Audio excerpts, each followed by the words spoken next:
ये कहानी the hidden Fortune के माध्यम से हम उन तीन संकेतों को समझेंगे जो अक्सर दुनिया की नजरों से छिपे रहते हैं। कहानी असली रईस की सादगी। शहर के एक मशहूर निवेश दफ्तर में अविनाश नाम का एक युवक काम करता था।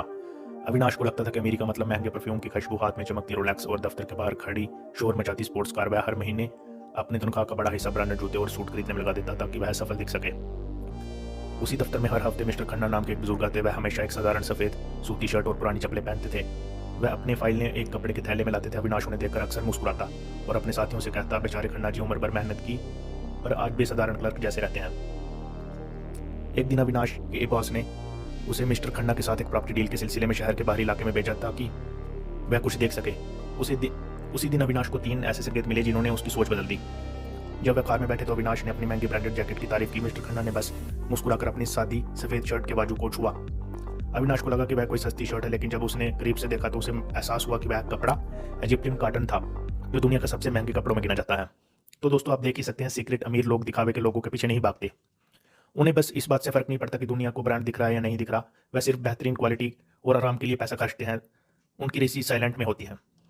रास्ते में अविनाश का फोन लगातार बज रहा था, कभी बैंक की किस्त के लिए, कभी क्रेडिट कार्ड कंपनी के लिए। अविनाश नाम में था। उसने देखा कि मिस्टर खन्ना का फोन पूरे रास्ते बंद था। उन्होंने बहुत शांति से कहा, अविनाश, अगर तुम्हारा काम तुम्हारे समय को खा रहा है तो तुम अमीर नहीं, गुलाम हो। असली अमीरी का सबसे बड़ा संकेत समय की आजादी है। गुप्त रीस वह है जिसे कल की चिंता में आज भागना नहीं पड़ता। वह बिजी रहने का दिखावा नहीं करते, बल्कि अपने समय को अपनी शर्तों पर जीते हैं। उनके पास किसी को प्रभावित करने की जल्दबाजी नहीं होती। जब वह डेस्टिनेशन पर पहुंचे तो वहां एक बहुत बड़ा वेयर हाउस था और लॉजिस्टिक्स पार्क भी था। अविनाश को लगा कि मिस्टर खन्ना यहाँ किसी कंपनी में काम करते होंगे, लेकिन जब मैनेजर बाहर आया तो उसने मिस्टर खन्ना के पैर छुए, उन्हें मालिक कहकर संबोधित किया। अविनाश के पैरों तले जमीन खिसक गई। मिस्टर खन्ना उसे पूरे इलाके की जमीन और बिजनेस के मालिक थे, जिसकी कीमत अरबों में थी। गुप्त अमीर लोग अपनी दौलत एसेट्स में रखते हैं, लाइबिलिटीज में नहीं।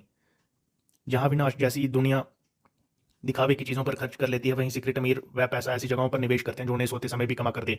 वह रीस दिखने के बजाय रीस होने पर ध्यान देते हैं। वापसी के रास्ते में अविनाश खामोश था।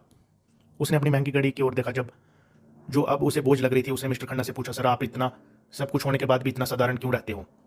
मिस्टर खन्ना ने शांति से जवाब दिया, बेटा, जब पैसा शोर मचाता है तो वह घटता है और जब वह शांत रहता है तो वह बढ़ता है। असली रीसी बैंक बैलेंस में होती है, लोगों की नजरों में नहीं।